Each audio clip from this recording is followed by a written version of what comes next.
Hello दोस्तों, स्वागत है आप सभी का अपने चैनल सरस्वती ट्यूटोरियल में। आज हम आप लोगों के लिए लेकर आए हैं विषय सामाजिक विज्ञान का मॉडल पेपर जो कक्षा 10 का है। आप लोगों का 2021 में जो परीक्षा होने वाली है उसी के मद्देनजर रखते हुए यह पेपर बनाया गया है। समय आप लोगों को 3 घंटा मिलेगा, 3 घंटा 15 मिनट, पूर्णांक 70 का रहेगा और 15 मिनट जो पढ़ने का मिलता है प्रश्न पत्र, आप लोग आराम से पढ़कर उसको सॉल्व कर सकते हैं। ठीक है, तो चलिए आगे बढ़ते हैं। सामाजिक अध्ययन का खंड क में देखते हैं, बहुविकल्पी प्रश्न है।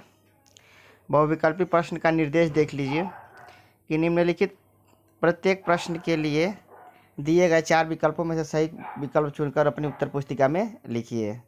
ठीक है, इसमें सबसे फर्स्ट क्वेश्चन क्या है कि रीडर पेस्ट क्या था।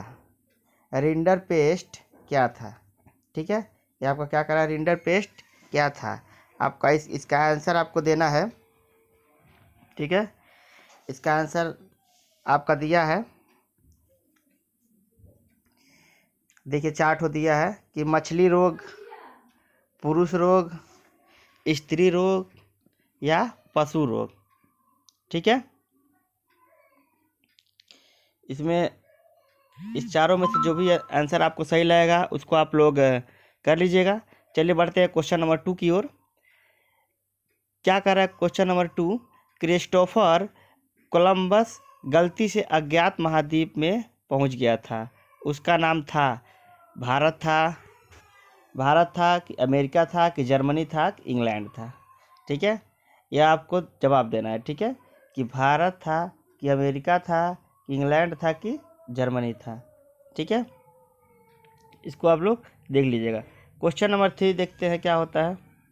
क्वेश्चन नंबर 3 कह रहा है भारतीय जनता पार्टी का मुख्य प्रेरक सिद्धांत क्या है। भारतीय जनता पार्टी के मुख्य प्रेरक सिद्धांत क्या है। पहला ऑप्शन है आपका बहुजन समाज, दूसरा ऑप्शन है आपका क्रांतिकारी, तीसरा ऑप्शन है समग्र मानवतावाद, तीसरा ऑप्शन है आधुनिकतावाद। ठीक है, प्रश्न नंबर 4 की ओर बढ़ते हैं। प्रश्न नंबर 4 की ओर क्या कह रहा है कि प्रश्न नंबर 4 हम लोग देख लेते हैं कि औद्योगिक क्रांति सर्वप्रथम कहाँ प्रारंभ हुई। औद्योगिकी क्रांति सर्वप्रथम कहाँ प्रारंभ हुई। तो यह क्या है, England, Germany, France, Italy. England, Germany, France और इटली में कौन सा सही होगा। ठीक है, क्वेश्चन नंबर 5 की ओर बढ़ते हैं। क्या कह रहा है कि लोकतंत्र की सफलता में बाधक नहीं है। कौन नहीं बाधक है, निर्धनता, निरक्षरता, सांप्रदायिकता या जागरूक जनमत। ठीक है, क्वेश्चन नंबर 6 देखिए क्या कह रहा है कि स्पिनिंग जेनी का आविष्कार किसने किया। James Hargreaves, Richard Arkwright, John के एडमंड कार्टराइट। ठीक है, चलिए आगे बढ़ते हैं अति लघुत्तरी प्रश्न की ओर, जो आपका 1-1 नंबर का क्वेश्चन होता है, ज़्यादा नहीं लिखना होता है, 25-25 वर्ड में आप लोग को लिखना आता है। 25 या 50 वर्ड में आप लोग इसको लिख सकते हैं। 1-1 नंबर का क्वेश्चन होता है। 2-2 लाइन 2 से 3 लाइन लिख देंगे आप लोग तो हो जाएगा। किन्हीं 2 राष्ट्रीय राजनीतिक दलों का नामोल्लेखित कीजिए। ठीक है, क्वेश्चन नंबर 8, जाबर कौन थे और उसका क्या कार्य था। ठीक है, आप लोग इस वीडियो को अधिक से अधिक फैलाइएगा और सारे बच्चों के पास पहुंचा दीजिएगा। जो आप लोगों का परीक्षा होने वाला 2021 में, इतना पढ़ लेंगे तो आप लोगों के लिए बहुत ही काफ़ी होगा। अगर जो नहीं पढ़े रहेंगे आपसे इतना पढ़ लेंगे, उनको लिए यह बहुत ही महत्वपूर्ण वीडियो साबित होगा। और अंत तक सारा वीडियो देखिए और सारे क्वेश्चन को देखिए और उसको हल करने की कोशिश कीजिए। ठीक है, चलिए बढ़ते हैं नेक्स्ट क्वेश्चन की ओर। नेक्स्ट क्वेश्चन क्या कह रहा है कि शपथ पत्र किसे कहते हैं। शपथ पत्र किसे कहते हैं। ठीक है, अब आते हैं लघु उत्तरी प्रश्न पत्र में। हमारा 10 नंबर का क्वेश्चन है, शहरीकरण से क्या तात्पर्य है अथवा समरूप समाज किसे कहते हैं। या तो आप शहरीकरण लिख लीजिए या तो समरूप समाज लिखिए। आप देखिए 3-3 नंबर का क्वेश्चन है आप लोगों को, ये आप लोगों को 3 नंबर देगा। ठीक है, और ये भी 3 नंबर है, यानी तीन इन दोनों में से कोई भी आप कर सकते हैं। ठीक है, ये है क्वेश्चन। क्वेश्चन नंबर 11, चलते 11 की ओर। मुद्रण क्रांति से आप क्या समझते हैं, अथवा मुद्रण संस्कृति मुद्रण संस्कृति का फ्रांसीसी क्रांति पर क्या प्रभाव पड़ा। ठीक है, ये क्वेश्चन है आपका, या तो ऊपर वाला करिए या तो नीचे वाला करिए। चलिए आगे बढ़ते हैं दीर्घ उत्तरीय प्रश्न पत्र में। शासन के संघीय और एकात्मक स्वरूपों में मुख्य अंतर क्या है, इसे उदाहरणों के माध्यम से स्पष्ट कीजिए। ये आपका 6 नंबर का क्वेश्चन है, काफ़ी इम्पोर्टेंट क्वेश्चन है और आप इसको पढ़कर जाइएगा। अथवा सामाजिक अंतर कब और कैसे सामाजिक विभाजनों का स्वरूप ले लेता है। ठीक है, ये आपका क्वेश्चन है। क्वेश्चन नंबर 13 की ओर बढ़ते हैं। फ्रांस की क्रांति का फ्रांस तथा यूरोप पर क्या प्रभाव पड़ा, अथवा उपनिवेश के राष्ट्रवाद के उदय की क्रांति का प्रक्रिया उपनिवेशवाद विरोधी आंदोलन से जुड़ी हुई क्यों थी। या तो यह ऊपर वाला करिए या तो नीचे वाला। चलिए क्वेश्चन नंबर 14 की ओर बढ़ते हैं। मानचित्र वाला है, मानचित्र में आपको भरना है। कह रहा है निर्देश, इसको पढ़ लीजिए कि निम्नलिखित स्थानों को भारत के दिए गए मानचित्रों में, यह आपका गोला है, गोला में बिंदु है, कि चिन्ह द्वारा नाम सहित दर्शाइए और सही नाम तथा अंकन के लिए आपको हाफ नंबर यानी कि आधा नंबर आपको मिलेगा, यानी कि 1 नंबर। ठीक है साथियों, आप लोग वीडियो को इतना शेयर करिएगा कि सारे आप लोगों को फ्रेंड के पास पहुंच जाए, ताकि उन लोगों का भी क्या हो जाए, कल्याण हो सके। अगर चैनल पर नए हो तो चैनल को जरूर सब्सक्राइब करिए।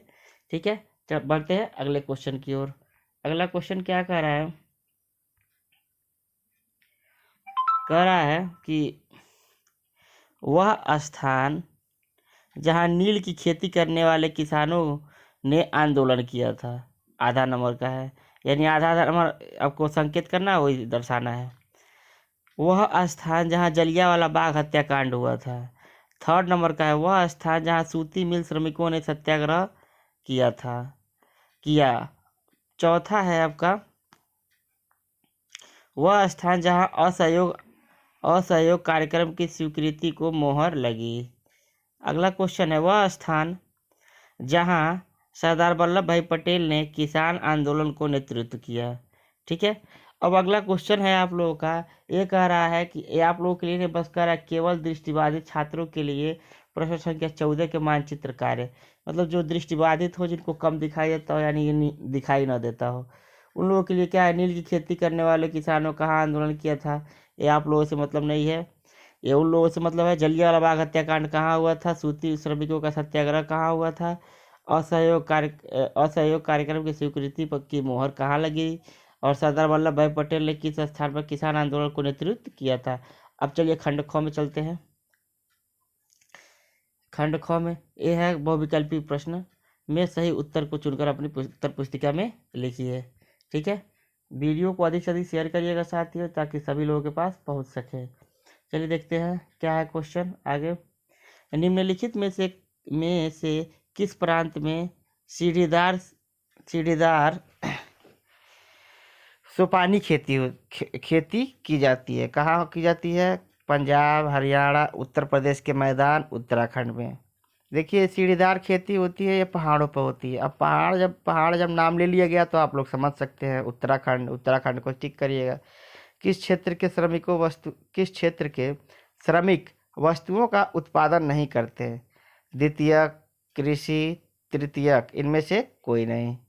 17 नंबर क्वेश्चन है, सहायता समूह में बचत और ऋण संबंधी अधिकार निर्णय लिए जाते हैं, कहाँ से, बैंक द्वारा, नियोक्ता द्वारा, सदस्यों द्वारा, इनमें से कोई नहीं। ठीक है, बढ़ते 18 नंबर क्वेश्चन पे। मानव विकास सूचकांक 2017 में भारत का स्थान क्या था, तो यह है मानो 130वां, 144वां, 170वां, 136वां स्थान। देख लीजिएगा इसको। क्वेश्चन नंबर 19 है, वैश्वीकरण को संभव बनाने वाले कारक कौन से हैं, आपके है प्रौद्योगिकी, सूचना एवं प्रौद्योगिकी, परिवहन और उपयुक्त में सभी। क्वेश्चन नंबर 20, निम्नलिखित में कौन सा शब्द दो या दो से अधिक देशों के व्यापार को दर्शाता है, आंतरिक व्यापार, अंतर्राष्ट्रीय व्यापार, बाहरी व्यापार और स्थानीय व्यापार। चलिए ठीक है, बढ़ते हैं आगे।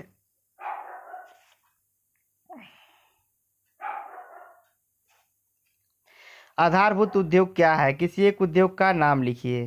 क्वेश्चन नंबर 22, सड़क परिवहन के 2 गुण लिखिए। क्वेश्चन नंबर 23, उपभोक्ता जागरूकता को परिभाषित कीजिए। ठीक है, अब चलते हैं क्वेश्चन नंबर 24 की ओर। उपभोक्ता सुरक्षा अधिनियम 1986 के अंतर्गत उपभोक्ता के किन्हीं 3 अधिकार का वर्णन कीजिए। अथवा विदेश निवेश को आकर्षित करने के लिए 2 उपायों को लिखिए। क्वेश्चन नंबर 25 क्या कह रहा है कि पूर्वी तट के नदी डेल्टाओं पर किस प्रकार की मृदा पाई जाती है और इस प्रकार की मृदा की 2 मुख्य विशेषताएं लिखिए। अथवा खाद्य और खाद्य फसलों में क्या अंतर है? किसी एक खाद्य फसल की भौगोलिक दशा एवं उत्पादन क्षेत्र का नाम लिखिए। यह क्वेश्चन नंबर 25 का अथवा वाला क्वेश्चन था। क्वेश्चन नंबर 26 देखिए आप लोगों के सामने क्या है कि ऊर्जा संसाधन किसे कहते हैं? ऊर्जा के परंपरागत संसाधनों का वर्णन कीजिए। अथवा मृदा किसे कहते हैं? मृदा के वर्गीकरण का वर्णन कीजिए। ठीक है, बढ़ते हैं आगे। चलिए क्वेश्चन नंबर 27 देखिए क्या कह रहा है कि तृतीय क्षेत्रक अन्य क्षेत्रकों से कैसे भिन्न है? सो उदाहरण से स्पष्ट कीजिए। अथवा जोखिम वाली परिस्थितियों में ऋण कर्जदार के लिए और समस्याओं खड़ी कर सकती है, स्पष्ट कीजिए। अब देखिए इसमें मानचित्र को भरना है। ठीक है, निर्देश दिए गए भारत के मानचित्र में निम्नलिखित को दर्शाते हैं। पहला, नर्मदा नदी को इससे दर्शाएंगे।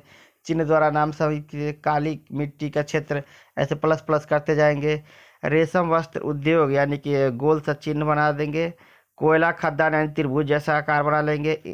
इंदिरा गांधी अंतर्राष्ट्रीय हवाई पंतन प्लस चिन्ह द्वारा नाम दर्शा दीजिए। ठीक है, और देखिए ये अगला क्वेश्चन है कि मतलब केवल दृष्टिबाधित के लिए, ये आप लोगों के लिए नहीं है। चलिए ठीक है, आगे बढ़ते हैं। यह था हमारा आज का एसएसटी का पूरा क्वेश्चन। साथियों आप लोग ध्यान से इस वीडियो को देखते रहिए और इसको हल करके जाएंगे तो आपको सफलता निश्चित मिलेगी। आपको 80 प्लस लाने से कोई नहीं रोक सकता है। इस वीडियो को अधिक से अधिक शेयर कीजिए ताकि सभी लोगों के पास यह पूरा जो क्या बोलते हैं पहुंच सके और उन लोगों का भी कल्याण हो सके। चलिए ठीक है साथियों, धन्यवाद। अगर चैनल पर नए हो तो चैनल को ज़रूर सब्सक्राइब कीजिए, लाइक करिए। ठीक है, चलिए ठीक है, धन्यवाद।